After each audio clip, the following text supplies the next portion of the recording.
Happy Friday, everybody. Welcome to another episode of Federalist Friday. Today's reading is number 52 out of the Federalist Papers. This one, of course, is also from Mr. Madison. From the more general inquiries pursued for the four last papers, I pass on to a more particular examination of the several parts of the government. I shall begin with the House of Representatives. The first view to be of this part of the government relates to the qualifications of the electors and the electorate. Those of the former, the electors, are to be the same with those of the electors in the most numerous of the state legislature. The definition of the right of suffrage is very justly regarded as a fundamental article of the public government. It was incumbent on the convention, therefore, to define and establish this right in the Constitution. To have left it open to the occasional regulation of Congress would have been improper for the reasons just mentioned. To have submitted it to the legislative discretion of the states would have been improper for the city.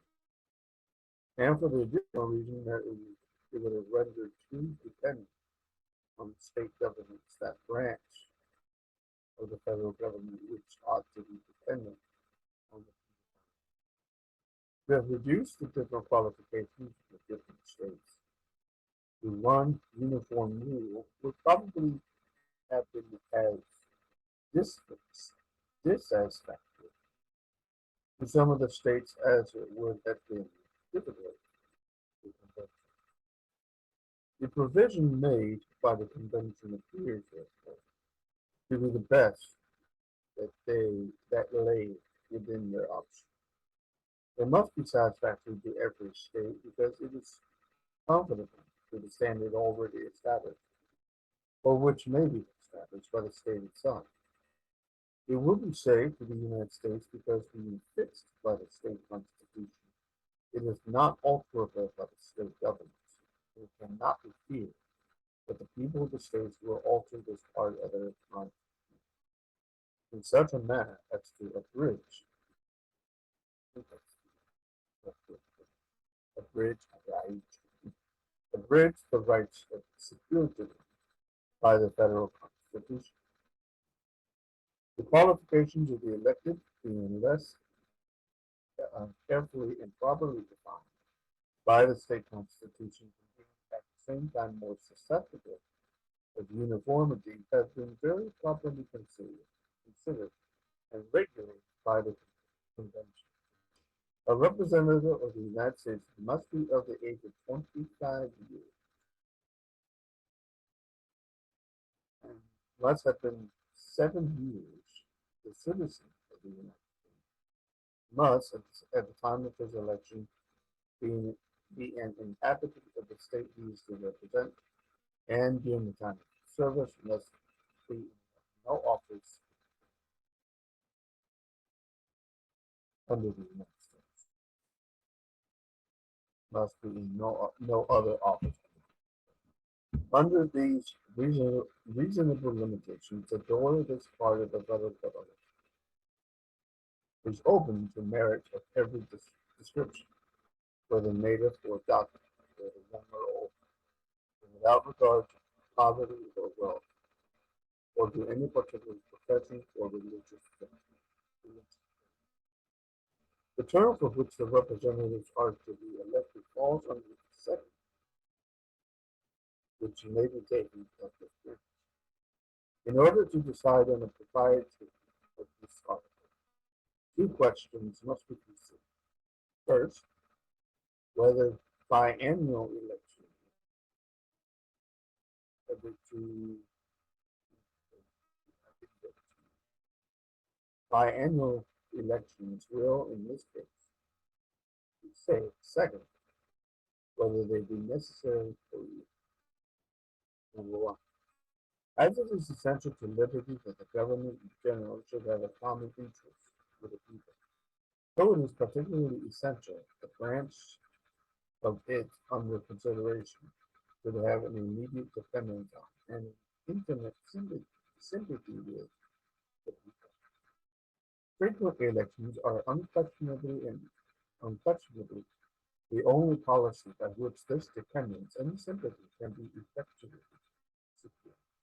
But what particular degree of frequency may be absolutely necessary for the purpose does not appear to be susceptible of any precise calculation and must depend on the variety of circumstances with which it may be connected.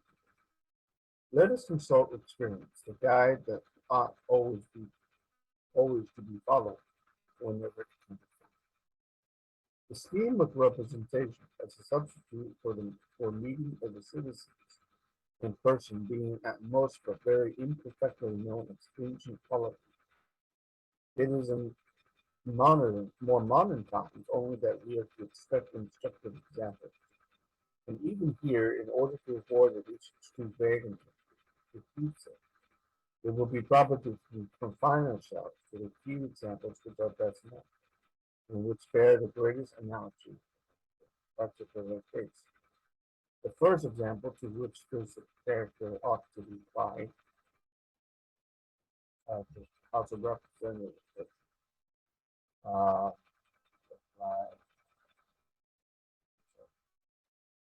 is the House of Commons in Great Britain.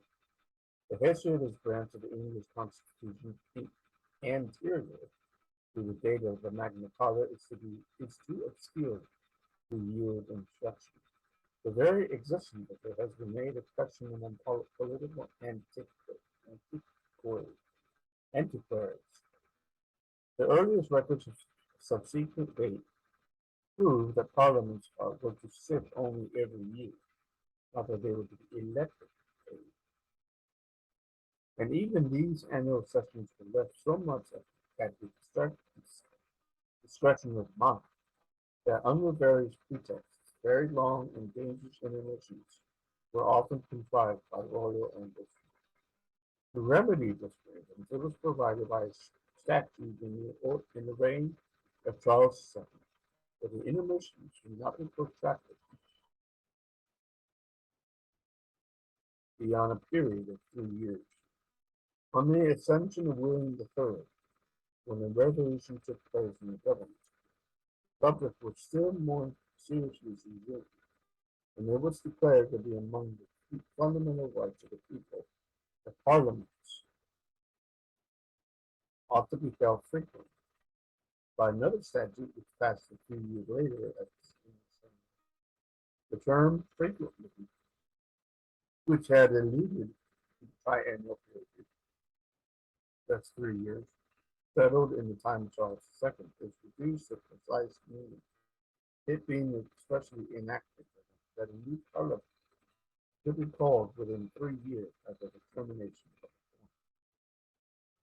The last change from 3 years to 7 years is well known to have been introduced pretty early in the present century, under the 19th century, under an alarm for the Hanoverian succession.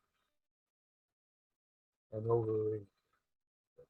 From these facts, it appears that the greater frequency of elections must have been deemed necessary in that binding the representatives to the constituents does not exceed the triennial return of them.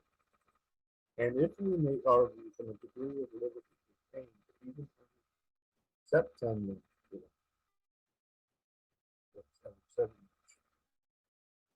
and all other vicious ingredients in parliamentary constitution, we cannot doubt that the reduction of the period from 7 to 3 years with the other necessary reforms would so far extend the influence of the people over their representatives as to satisfy us that biannual elections under the federal system cannot possibly be dangerous to the requisite dependence of the House of Representatives on them. Elections in Ireland, till of late, were regulated entirely by the discretion of the Crown and were seldom repeated, except on the um, accession of a new prince or some other contingent. The parliament, which commenced with George II, has continued throughout his whole reign, a period of about 35 years. The only dependence on the representatives of the people consisted in the right for the latter to supply occasional vacancies by the election of new members, and in the chance of some event which might produce general new election. The ability also of the Irish Parliament to maintain the rights of constituents, so far as this position might exist, was extremely shackled by the control of the crown over the subject of the deliverance. Of late, these shackles, if I mistake not, have been broken. An octennial every 8 years, parliaments have, besides been established. What effect may be produced by this partial reform must be left to further experiment. The example of Ireland, from this view, can throw but little light on the subject. As far as we can draw any conclusion from it, we must get at it the people of that country that can all these disadvantages to retain any liberty whatsoever, the advantage of biannual election would secure to them every degree of liberty, which might depend on the due connection between the representatives and the judge. Let us bring our inquiries into reform. The example of these states, which when British colonies claims, when British colonies, the example of these states, when British colonies, when British colonies, states, 13 states, claims particular attention at the same time that it is well known that to require liberty to be settled. The principle of representation is one branch of the legislature at least was established in all, but the periods of election were different. They vary from 1 to 7 years. Here we have here have we any reason to infer from the spirit and conduct of the representatives of the people prior to the revolution that biannual elections were advantageous to the public liberty? The spirit which everywhere displayed itself at the commencement of the struggle, and which vanquished the obstacles of independence, is the best of proofs that a sufficient portion of liberty had been everywhere enjoyed to inspire both a sense of its worth and a zeal for its proper enlargement. This remark holds good as well with regard to the then colonies, whose elections were least frequent, as to those whose elections were most frequent. Virginia was the colony which stood first in resisting the parliamentary usurpations of Great Britain. It was the first also in espousing by public act the resolution of independence. In Virginia, nevertheless, if I have not been informed, the elections under the former government were septennial. This particular example is brought into view not as a proof of any peculiar merit, for the priority in those instances was probably accidental. It's still less of an advantage in septennial elections, but when compared with the greater frequency but merely as a proof, and I conceive it to be a very substantial proof, that the liberties of the people can be in no danger from biannual elections. The conclusion resulting from these examples will not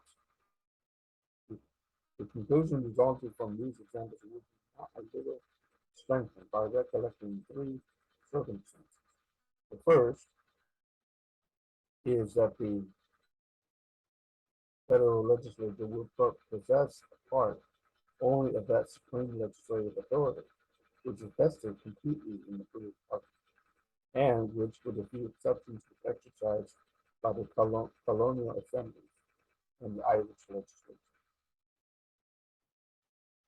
It is a received and well-founded maxim that where no other circumstances affect the cause, the greater the power is, the shorter ought to be its duration. And conversely, the smaller the power, and will safely make the race to be.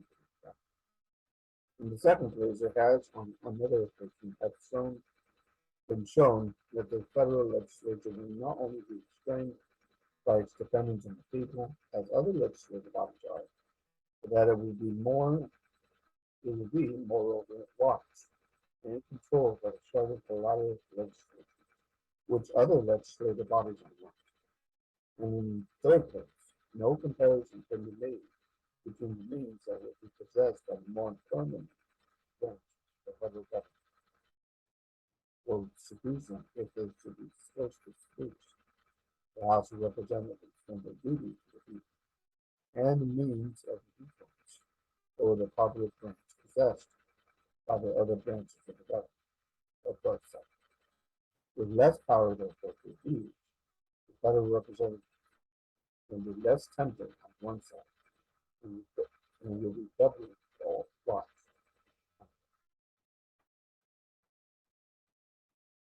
That is number 52. For next week, next Friday, we will continue this discussion in House of Representatives.